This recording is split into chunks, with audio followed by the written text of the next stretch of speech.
Hello friends, नमस्कार। स्वागत है आप सभी का हमारे YouTube channel Bihar exam special में। तो जितने भी लोग का एग्जाम आने वाला है, जैसे कि बीपीएससी हो गया, बिहार एसआई इन्फोर्समेंट हो गया, बिहार एसएससीसीएल हो गया, तो उनके लिए जो है करंट का वीडियो जो है बहुत ही फायदेमंद होने वाला है, क्योंकि आने वाले जितने भी एग्जाम्स होने वाले हैं उसमें करंट का वेटेज जो है बहुत ही ज़्यादा बढ़ता हुआ देखने को मिल रहा है, जैसा कि आप लोगों ने पिछले कुछ एग्जाम्स में देखा होगा। तो चलिए इस वीडियो को पूरा वॉच कीजिएगा, अभी आप लोगों को जो है बेनिफिट मिलने वाला है।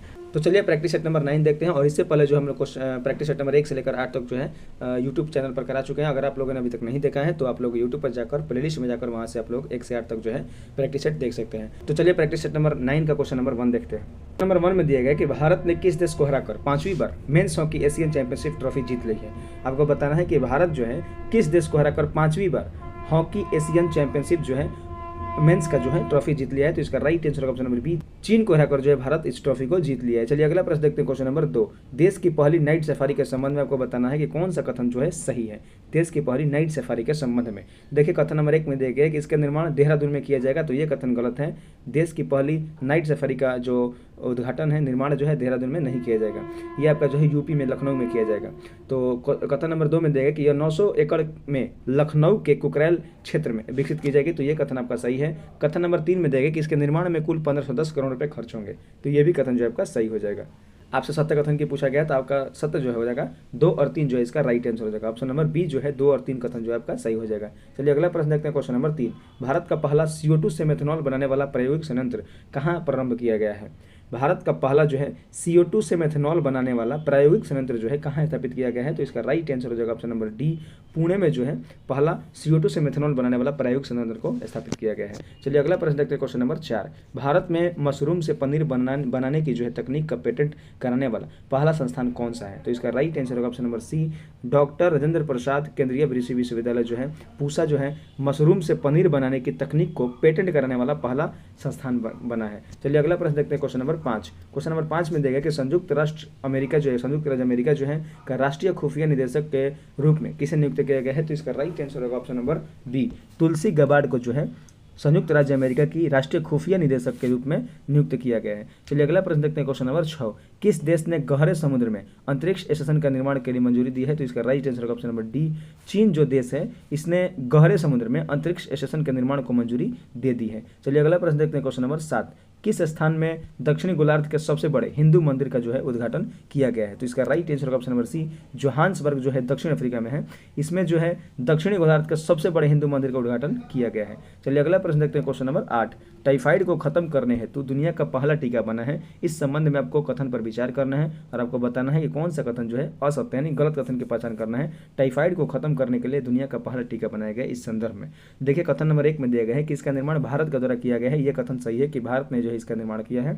कथन नंबर 2 में दिया गया है कि इसका निर्माण जर्मनी के द्वारा किया गया है, तो यह कथन गलत है। अभी पूछ पड़ा है कि भारत ने इसका निर्माण किया है, जर्मनी गलत हो जाएगा।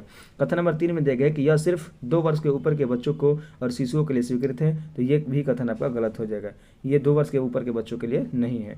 तो इसका राइट आंसर होगा ऑप्शन नंबर बी, 2 और 3 जो कथन है वो आपका गलत हो जाएगा। चलिए अगला प्रश्न देखते हैं। क्वेश्चन नंबर 9, क्वेश्चन नंबर 9 में दिया गया है कि 13वें एक्वेरियन वार्षिक सैन्य अभ्यास भारत और किस देश के मध्य आयोजित किया गया है। एक्वेरियन जो अभ्यास हुआ है 13वां क्रम का हुआ है, ये बताना है आपको कि भारत और किस देश के बीच हुआ है। तो इसका राइट आंसर होगा ऑप्शन नंबर बी, डी जो है मालदीव में और भारत के बीच जो है 13वां एक्वेरियन अभ्यास हुआ है। चलिए अगला प्रश्न देखते हैं। क्वेश्चन नंबर 10, केंद्रीय बजट 2025-26 के संदर्भ में निम्नलिखित कथनों पर विचार कीजिए और आपको बताना है कि कौन सा कथन जो है गलत है, गलत कथन की पहचान करना है। तो देखिए, कथन नंबर 1 में देगा कि बिहार में मखाना बोर्ड का गठन किया जाएगा, तो ये कथन आपका सही है कि बिहार के दरभंगा में जो है आपका मखाना बोर्ड का जो है गठन किया जाएगा, दरभंगा इसका राइट आंसर हो जाएगा। कथन नंबर 2 में दिया गया है कि पटना एयरपोर्ट की सुविधाएं बढ़ेंगी और बिहटा एयरपोर्ट का भी विस्तार होगा, तो ये भी कथन आपका सही है। कथन नंबर 3 में दिया कि पश्चिमी कोसी नहर का विस्तार किया जाएगा, तो ये भी कथन आपका सही है। तो इसका राइट आंसर होगा ऑप्शन नंबर डी, इनमें से कोई नहीं गलत, यानी कि तीनों कथन जो आपका सही हो जाएगा। चलिए अगला प्रश्न देखते हैं। क्वेश्चन नंबर 11, टाइम पत्रिका के 2025 की वुमेन ऑफ द ईयर सूची में शामिल एकमात्र भारतीय महिला कौन सी है। टाइम पत्रिका द्वारा जारी किया गया है वुमेन ऑफ द ईयर में एकमात्र भारतीय महिला कौन है। तो इसका राइट आंसर होगा ऑप्शन नंबर बी, पूर्णिमा देवी वर्मन जो है इसका राइट आंसर हो जाएगा। चलिए अगला प्रश्न देखते हैं। Question number 12, times higher education world reputation ranking 2025 में किस यूनिवर्सिटी को शीर्ष स्थान मिला है। टाइम्स हायर एजुकेशन का द्वारा जारी किया गया है वर्ल्ड रेपुटेशन रैंकिंग 2025 में आपको बताना है कौन सा यूनिवर्सिटी जो है शीर्ष स्थान पर है। तो इसका right answer option number C, Harvard university जो है शीर्ष पर है। चलिए अगला प्रश्न देखते हैं। क्वेश्चन नंबर 13, IM पुस्तक का संकलन किसके द्वारा किया गया है? IM पुस्तक है, इसका संकलन जो है किसके द्वारा किया गया है? तो इसका right answer option number D, Gopichand P Hinduja के द्वारा जो है IM पुस्तक का संकलन किया गया है। चलिए अगला प्रश्न देखते हैं, क्वेश्चन नंबर 14। किस राज्य सरकार के द्वारा नदी अपरदन को रोकने हेतु नोदी बंधन योजना की शुरुआत की गई है? नदी अपरदन को रोकने के लिए नोदी बंधन योजना की शुरुआत जो है किस राज्य सरकार ने किया है? तो इसका right answer option number B, Paschim Bangal राज्य सरकार ने जो है नोदी बंधन योजना को शुरू किया है नदी अपरदन को रोकने के लिए। चलिए अगला प्रश्न देखते हैं, क्वेश्चन नंबर 15। क्वेश्चन नंबर 15 में देगा कि पंचायती राज मंत्रालय ने पंचायत अंतरण सूचकांक जारी किया है। इस संदर्भ में आपको बताना है कौन सा कथन सही है। पंचायती राज मंत्रालय जो है पंचायत अंतरण सूचकांक जारी किया है, इसमें बताना है कौन सा कथन सही है। कथन नंबर 1 में दिया गया है कि इस सूची में शीर्ष स्थान तमिलनाडु है, तो ये सही है आपका कि तमिलनाडु शीर्ष स्थान है। कथन नंबर 2 में दिया गया कि इस सूची में बिहार 20वें पायदान पर है, तो ये भी कथन आपका सही है कि बिहार जो है 20वें पायदान पर है पंचायत अंतरण सूचकांक में। तो आपसे पूछा गया कौन सा कथन सही है, तो इसका right answer option number C, 1 और 2 दोनों कथन जो आपका सही हो जाएगा। चलिए अगला प्रश्न देखते हैं, क्वेश्चन नंबर 16। भारत की पहली समर्पित वैश्विक क्षमता केंद्र GCC नीति से संबंधित कथनों पर विचार करना है और आपको बताना है कौन सा कथन जो असत्य नहीं गलत कथन की पहचान करना है। भारत की पहली समर्पित वैश्विक क्षमता केंद्र, देखिए कथन नंबर 1 में दिया गया है कि महाराष्ट्र इस नीति को लाने वाला पहला राज्य बना है, तो ये कथन जो गलत है। महाराष्ट्र जो है नहीं, इसका राइट आंसर होगा MP, मध्य प्रदेश जो है इस नीति को लाने वाला पहला राज्य बना है। कथन नंबर 2 में दिया गया है कि इस राज्य को वैश्विक नवाचार एवं सहयोग की प्राप्ति हो सकेगी, तो ये कथन आपका सही हो जाएगा। आपसे गलत कथन पूछा है तो आपका राइट आंसर ऑप्शन नंबर 1, केवल एक कथन जो आपका गलत है। चलिए अगला प्रश्न देखते हैं, क्वेश्चन नंबर 17। क्वेश्चन नंबर 17 में दिया गया है कि आकाश मिसाइल प्रणाली से संबंधित निम्नलिखित कथनों पर विचार कीजिए और आपको बताना है कि कौन सा कथन जो है सही है। आकाश मिसाइल के संबंध में जो है कौन सा कथन सही है। कथन नंबर 1 में दिया गया है कि भारत वियतनाम के साथ आकाश मिसाइल प्रणाली की आपूर्ति के लिए $200 मिलियन के साथ समझौते पर बातचीत कर रहा है, तो ये कथन आपका गलत है। भारत जो वियतनाम के साथ नहीं कर रहा है, ये कथन आपका गलत हो जाएगा। कथन नंबर 2 में दिया गया है कि आकाश मिसाइल एक मध्यम दूरी का सतह से हवा मार करने वाला हथियार है, तो ये कथन सही है कि मध्यम दूरी का है और सतह से हवा मार करने वाला मिसाइल है आकाश, तो ये आपका सही हो जाएगा। और आपसे सत्य कथन पूछा है तो इसका right answer option number B, केवल 2 कथन जो आपका सही हो जाएगा। चलिए अगला प्रश्न देखते हैं, क्वेश्चन नंबर 18। 17वां ब्रिक्स शिखर सम्मेलन कहाँ आयोजित किया गया है? 17वां जो ब्रिक्स शिखर सम्मेलन था वो कहाँ आयोजित किया गया है? तो इसका right answer option number C, Rio de Janeiro Brazil में जो है 17वां ब्रिक्स शिखर सम्मेलन 2025 में जो है इसका आयोजन किया गया। और इससे पहले वाला जो था 16वां ब्रिक्स शिखर सम्मेलन वो आपका कजान रूस में हुआ था। चलिए अगला प्रश्न देखते हैं, क्वेश्चन नंबर 19। फाइटोपैथोजोनिक कवक की नई प्रजाति है एपिकोकम इंडिकम, हाल ही में किस यूनिवर्सिटी के द्वारा खोजी गई है? आपको बताना है कि फाइटोपैथोजोनिक कवक की नई प्रजाति है एपिकोकम इंडिकम, इसको जो है किस यूनिवर्सिटी ने खोजा है? तो इसका right answer option number D, Banaras Hindu university ने जो है इसको खोजा है। चलिए अगला प्रश्न देखते हैं, क्वेश्चन नंबर 20। आर्थिक सर्वेक्षण 2024-25 के अनुसार भारत में कृषि क्षेत्र में 2016-17 से 2022-23 तक सालाना औसतन जो है कितने % की वृद्धि हुई है? आपको बताना है कि आर्थिक सर्वेक्षण 2024-25 में जारी किया गया है, इसके अनुसार आपको बताना है कि भारत में कृषि के क्षेत्र में जो है 2016-17 से 2022-23 तक कितना सालाना औसतन प्रतिशत वृद्धि हुआ है? तो इसका right answer option number B, 5% की औसतन सालाना प्रतिशत वृद्धि हुई है कृषि के क्षेत्र में। चलिए अगला प्रश्न देखते हैं, क्वेश्चन नंबर 21। प्रसार भारती के OTT प्लेटफॉर्म का नाम क्या है? प्रसार भारती के जो है OTT प्लेटफॉर्म का नाम क्या है? तो इसका right answer option number C, WAVES इसका नाम है प्रसार भारती के OTT प्लेटफॉर्म का। चलिए अगला प्रश्न देखते हैं, क्वेश्चन नंबर 22। हर खेत स्वस्थ खेत अभियान किस राज्य सरकार के द्वारा शुरू किया गया है? हर खेत स्वस्थ खेत अभियान जो है किस राज्य सरकार ने शुरू किया है? तो इसका right answer option number D, Haryana राज्य सरकार ने जो इसका शुरुआत किया है। चलिए अगला प्रश्न देखते हैं, question number 23। BBC Indian sports women of the year 2024 के पुरस्कार के लिए किसे चुना गया है? आपको बताना है कि BBC Indian sports women of the year के पुरस्कार से किसे चुना गया है? तो इसका right answer option number B, Manu Bhaker को BBC sports women of the year का चुना गया है। चलिए अगला प्रश्न देखते हैं, क्वेश्चन नंबर 24। आभा पर OPD पंजीकरण एवं समय पर चिट्ठी पहुंचाने में देश भर में प्रथम स्थान पर कौन सा राज्य है? आभा पर OPD पंजीकरण और समय पर चिट्ठी पहुंचाने वाले में देश भर में प्रथम स्थान पर कौन सा राज्य है? तो इसका right answer option number D, Bihar राज्य जो है प्रथम स्थान पर है। चलिए अगला प्रश्न देखते हैं, क्वेश्चन नंबर 25। महिला एवं बाल विकास मंत्रालय ने किस राज्य में 35 ग्राम पंचायतों में पोषण 2.0 के तहत कुपोषण की चुनौतियों का समाधान करने हेतु सुपोषित ग्राम पंचायत अभियान की शुरुआत किया है? तो इसका right answer option number C, Bihar ने जो है सुपोषित पंचायत अभियान की शुरुआत किया है। देखिए आप लोग के जो है अब जितने भी एग्जाम्स होने वाले हैं उसमें जो बिहार से भी करंट अफेयर्स पूछ रहा है, तो आप लोग को बिहार से भी करंट अफेयर्स याद करना होगा, क्योंकि पहले जो है बिहार से करंट अफेयर्स उतना नहीं पूछ रहा था, लेकिन अब जितने भी एग्जाम होने वाले हैं उसमें जो है बिहार का करंट अफेयर्स का वेटेज भी बढ़ा रहा है, 2 से 3 क्वेश्चन बिहार का रख ही रहा है, तो आप लोग बिहार से भी करंट अफेयर्स जो है अच्छे से याद करके जाइएगा। तो चलिए अगला प्रश्न देखते हैं, क्वेश्चन नंबर 26। क्वेश्चन नंबर 26 में दिया गया कि भास्कर डिजिटल प्लेटफॉर्म का संबंध किस मंत्रालय से है? भास्कर डिजिटल प्लेटफॉर्म का संबंध जो है किस मंत्रालय से है? तो इसका right answer option number C, वाणिज्य और उद्योग मंत्रालय से है भास्कर डिजिटल प्लेटफॉर्म का संबंध। चलिए अगला प्रश्न देखते हैं, क्वेश्चन नंबर 27। किस राज्य ने सम्मानपूर्वक मरने का अधिकार को मंजूरी दिया है? किस राज्य सरकार ने सम्मानपूर्वक मरने का अधिकार को मंजूरी दिया है? तो इसका राइट आंसर होगा ऑप्शन नंबर सी, कर्नाटक राज्य जो है सम्मानपूर्वक मरने का अधिकार को मंजूरी दे दिया है। चलिए अगला प्रश्न देखते हैं, क्वेश्चन नंबर 28। केंद्रीय बजट 2025-26 में प्रस्तावित पड़ोसी प्रथम नीति के तहत पड़ोसी देशों को दिए गए आर्थिक मदद पर विचार कीजिए कि पड़ोसी प्रथम नीति के तहत जो है कितने देश, कौन कौन देशों को जो है कितना रुपए का राशि दिया गया है सहायता के लिए। तो देखिए कथन नंबर 1 में दिया कि नेपाल को 700 करोड़ रुपए दिए गए हैं, तो ये कथन सही है। और 2 नंबर में दिया गया भूटान को 2150 करोड़ रुपए दिया गया, ये भी कथन सही है। 3 नंबर में बांग्लादेश को 600 करोड़ रुपए दिया गया, ये कथन गलत है। और मालदीव को जो 120 करोड़ दिया गया, ये भी कथन गलत है। तो आपका सही गलत कथन पूछा था कि गलत कथन कौन सा है, तो गलत कथन जो आपका 3 और 4 जो है गलत हो जाएगा। तो इसका right answer option number D, 3 और 4 कथन गलत है। चलिए अगला प्रश्न देखते हैं, क्वेश्चन नंबर 29। केंद्रीय बजट 2025-26 में प्रस्तावित नए आयकर स्लैब पर विचार करें और आपको बताना है कौन सा कथन सत्य है। जो 2025-26 में बजट प्रस्तावित किया गया, इसमें नए आयकर स्लैब पर विचार करना है और सत्य कथन की पहचान करना है।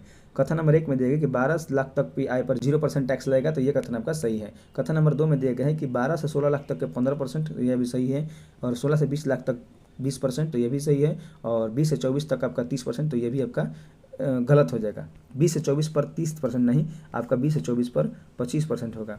और 24 से 30 लाख होगा, उस पर आपका 30% लगता है, तो ये कथन आपका गलत हो जाएगा। तो आपसे पूछा गया कि कौन सा कथन सही है, तो 1, 2, 3 आपका 3 कथन जो आपका सही हो जाएगा। चलिए अगला प्रश्न देखते हैं, क्वेश्चन नंबर 30। किस भारतीय अमेरिकी बिजनेस लीडर एवं संगीतकार ने 67वें ग्रैमी अवार्ड्स में त्रिवेणी एल्बम हेतु ग्रैमी अवार्ड्स जीता है? आपको बताना है कि कौन सी है जो भारतीय अमेरिकी बिजनेस लीडर और संगीतकार हैं जिन्होंने 67वें ग्रैमी अवार्ड्स में त्रिवेणी एल्बम हेतु ग्रैमी पुरस्कार जीता है। तो इसका right answer option number A, Chandrika Tandon ने जो है 67वें ग्रैमी पुरस्कार की अवार्ड जीता है। चलिए अगला प्रश्न देखते हैं, क्वेश्चन नंबर 31। क्वेश्चन नंबर 31 में दिया गया है कि केंद्रीय बजट 2025-26 में विकसित भारत के विजन में निम्न में से कौन शामिल नहीं है? विकसित भारत के विजन में 2025-26 में कौन सा शामिल नहीं है? तो इसका right answer option number C, स्वच्छ पर्यावरण और समावेशी विकास जो है इसको शामिल नहीं किया गया है। बाकी सभी जो इसको शामिल किया गया है, आर्थिक गतिविधियों में 70% महिलाओं की भागीदारी को शामिल किया गया है और सभी के लिए गुणवत्तापूर्ण शिक्षा को भी शामिल किया गया है और शून्य गरीबी को भी आपको शामिल किया गया है। चलिए अगला प्रश्न देखते हैं, क्वेश्चन नंबर 32। केंद्रीय बजट 2025-26 में प्राथमिकता वाले क्षेत्र में शामिल है कौन कौन? आपको बताना है केंद्रीय बजट 2025-26 जो है प्राथमिकता वाले क्षेत्र में कौन कौन शामिल है। तो आपको कृषि भी शामिल है, एमएसएमई शामिल है, निवेश शामिल है, निर्यात शामिल है, लेकिन अंतरिक्ष कार्यक्रम जो इसमें शामिल नहीं है।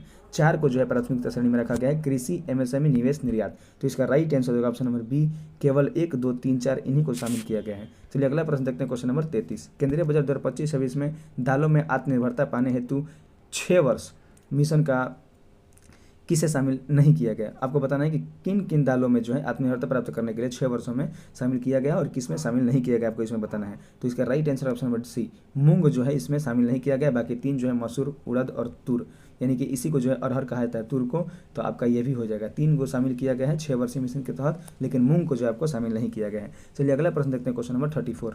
क्वेश्चन नंबर 34 में दिया गया कि आर्थिक सर्वेक्षण 2024-25 के अनुसार भारत की खुदरा मुद्रास्फीति वित्त वर्ष 2024 में कितना है?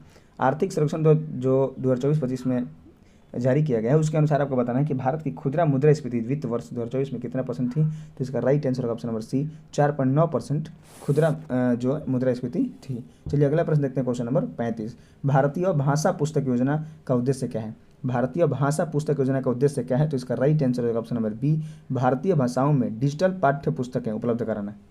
भारतीय भाषा पुस्तक योजना का उद्देश्य है कि भारतीय भाषाओं में डिजिटल पाठ्य पुस्तकें उपलब्ध कराना। चलिए अगला प्रश्न देखते हैं, क्वेश्चन नंबर 36। आईआईटी दिल्ली का पहला अंतर्राष्ट्रीय परिसर कहाँ खुला है? आईआईटी दिल्ली जो है अपना पहला अंतर्राष्ट्रीय परिसर कहाँ खोला है? तो इसका राइट आंसर होगा option number B, Abu Dhabi में जो है आईआईटी दिल्ली इसका पहला परिसर अंतर्राष्ट्रीय खोला है। और आईआईएम अहमदाबाद जो है अपना पहला अंतर्राष्ट्रीय परिसर जो है दुबई में खोला है। चलिए अगला प्रश्न देखते हैं, क्वेश्चन नंबर 37। भारत और जापान के बीच होने वाले वार्षिक सैन्याभ्यास धर्म गर्जियन जो है इसका संबंध किस सेना से है? भारत और जापान के बीच होता है धर्म गर्जियन, और ये आपको बताना है कौन सा सेना के बीच होता है। तो इसका right answer option number C, Dharma guardian अभ्यास जो है भारत और जापान के बीच थल सेना के बीच होता है। चलिए अगला प्रश्न देखते हैं, क्वेश्चन नंबर 38। भारत ने अपना पहला टील कार्बन अध्ययन कहाँ स्थापित किया है? भारत ने अपना पहला जो है टील कार्बन अध्ययन जो है कहाँ स्थापित किया है? टील कार्बन अध्ययन, तो इसका right answer option number C, Keoladeo राष्ट्रीय उद्यान जो कि राजस्थान में है, यहीं पर जो है अपना भारत ने पहला टील कार्बन अध्ययन किया है। चलिए अगला प्रश्न देखते हैं, क्वेश्चन नंबर 39। गाजा पट्टी में पोलियो वायरस के फैलने के खतरे को रोकने के हेतु आपातकाल टीकाकरण अभियान WHO द्वारा किसके सहयोग से शुरू किया गया है? गाजा पट्टी में जो है पोलियो वायरस के फैलने को रोकने के लिए आपातकालीन टीकाकरण अभियान WHO के द्वारा जो है किसके सहयोग से शुरू किया गया है? तो इसका राइट आंसर होगा ऑप्शन नंबर सी, संयुक्त राष्ट्र बाल कोष यानी कि यूनिसेफ की सहायता से जो है WHO ने गाजा पट्टी में पोलियो वायरस से फैलने वाले खतरे को रोकने के लिए आपातकालीन टीकाकरण अभियान की शुरुआत किया है। चलिए अगला प्रश्न देखते हैं, question number 40। Athena robotic moon lander किस अंतरिक्ष एजेंसी के द्वारा विकसित किया गया है? एथेना जो है रोबोटिक मून लैंडर है, इसको आपको बताना है किस अंतरिक्ष एजेंसी ने इसे विकसित किया है। तो इसका राइट आंसर होगा option number C, intuitive machines ने जो है इसको विकसित किया है। चलिए अगला प्रश्न देखते हैं, क्वेश्चन नंबर 41। भारत की पहली फेरेट अनुसंधान सुविधा गर्भिणी दृष्टि जो है का उद्घाटन कहाँ किया गया है? भारत की पहली है फेरेट अनुसंधान सुविधा गर्भिणी दृष्टि का उद्घाटन कहाँ किया गया है? तो इसका right answer option number A, Faridabad इसका राइट आंसर होगा। फरीदाबाद हरियाणा में जो है गर्भिणी दृष्टि का उद्घाटन किया गया है। चलिए अगला प्रश्न देखते हैं, क्वेश्चन नंबर 42 नंबर क्वेश्चन में दिया गया है कि भारत और यूरोपीय मुक्त व्यापार संघ में सम्मिलित सदस्य देशों में निम्न में से कौन सा समूह नहीं है? आपको बताना है कि भारत और यूरोपीय मुक्त व्यापार संघ जो हुआ है EFTA में सम्मिलित सदस्यों में कौन सा देश जो है समूह सही है? तो इसका right answer option number C, Iceland, Norway, Switzerland और लिechtenstein जो है इन सब में जो है शामिल है। चलिए अगला प्रश्न देखते हैं, क्वेश्चन नंबर 43। भारत सरकार की नमस्ते योजना किससे संबंधित है? नमस्ते योजना जो है भारत सरकार की योजना है, इसका संबंध किससे है? तो इसका right answer option number A, सफाई कर्मचारियों से है नमस्ते योजना का संबंध। चलिए अगला प्रश्न देखते हैं, क्वेश्चन नंबर 44। क्वेश्चन नंबर 44 में दिया गया है कि सुभाष चंद्र बोस आपदा प्रबंधन पुरस्कार 2025 संस्थागत श्रेणी में किसे सम्मानित किया गया है? सुभाष चंद्र बोस आपदा प्रबंधन पुरस्कार 2024 में किसे दिया गया है? तो इसका right answer option number C, भारतीय राष्ट्रीय महासागर सूचना सेवा केंद्र यानी कि INCOIS, इनकोइस को जो है ये पुरस्कार मिला है सुभाष चंद्र बोस आपदा प्रबंधन पुरस्कार। और इससे पहले वाला जो 2024 में मिला था वो 60 पैराशूट फील्ड हॉस्पिटल को मिला था। चलिए अगला प्रश्न देखते हैं, क्वेश्चन नंबर 45। केंद्रीय बजट 2025-26 में रक्षा मंत्रालय को कितने करोड़ रुपए का बजटीय आवंटन दिया गया? रक्षा मंत्रालय को कितना बजट दिया गया है? तो इसका right answer option number C, 6.81 lakh crore जो है रक्षा मंत्रालय को बजट दिया गया है। चलिए अगला प्रश्न देखते हैं, क्वेश्चन नंबर 46। फरवरी 2025 में यूनानी चिकित्सा पर अंतर्राष्ट्रीय सम्मेलन का आधिकारिक जो रूप से उद्घाटन किसने किया है? फरवरी 2025 में यूनानी चिकित्सा पर अंतर्राष्ट्रीय सम्मेलन का आधिकारिक रूप से उद्घाटन किसने किया है? तो इसका right answer option number B, राष्ट्रपति ने जो है इसका उद्घाटन किया है। चलिए अगला प्रश्न देखते हैं, क्वेश्चन नंबर 47। भारत सरकार की संबल समर्थन योजनाएं किनकी सुरक्षा और संरक्षण एवं सशक्तिकरण के संबंधित हैं? भारत सरकार की संबल समर्थन योजनाएं किसकी सुरक्षा और संरक्षण से संबंधित है? तो इसका right answer option number A, महिला आबादी से संबंधित है। चलिए अगला प्रश्न देखते हैं, question number 48। School of ultimate leadership SOUL 2025 का उद्देश्य क्या है? SOUL school of ultimate leadership का संबंध किससे है? तो इसका right answer option number B, विकसित भारत के लिए भावी नेताओं को विकसित करना। विकसित भारत के लिए भावी नेताओं को विकसित करना SOUL योजना का संबंध है, उद्देश्य है। चलिए अगला प्रश्न देखते हैं, क्वेश्चन नंबर 49। आधार प्रमाणीकरण को बढ़ाने के लिए आधार सुशासन पोर्टल को किस मंत्रालय के द्वारा लॉन्च किया गया है? आधार प्रमाणीकरण को बढ़ाने के लिए आधार सुशासन पोर्टल जो है किस मंत्रालय के द्वारा लॉन्च किया गया है? तो इसका right answer option number A, electronics और सूचना प्रौद्योगिकी मंत्रालय ने आधार सुशासन पोर्टल को लॉन्च किया है। चलिए अगला प्रश्न देखते हैं, क्वेश्चन नंबर 50। AI संचालित उत्कृष्टता केंद्र एग्री हब की शुरुआत जो है इलेक्ट्रॉनिक्स और सूचना प्रौद्योगिकी मंत्रालय यानी कि MIT ने किसके सहयोग से शुरू किया है? AI संचालित उत्कृष्टता केंद्र है एग्री हब की शुरुआत जो है इलेक्ट्रॉनिक्स और सूचना प्रौद्योगिकी मंत्रालय ने किसके सहयोग से शुरू किया है? तो इसका right answer option number D, IIT Indore के सहयोग से जो है इसे शुरू किया है।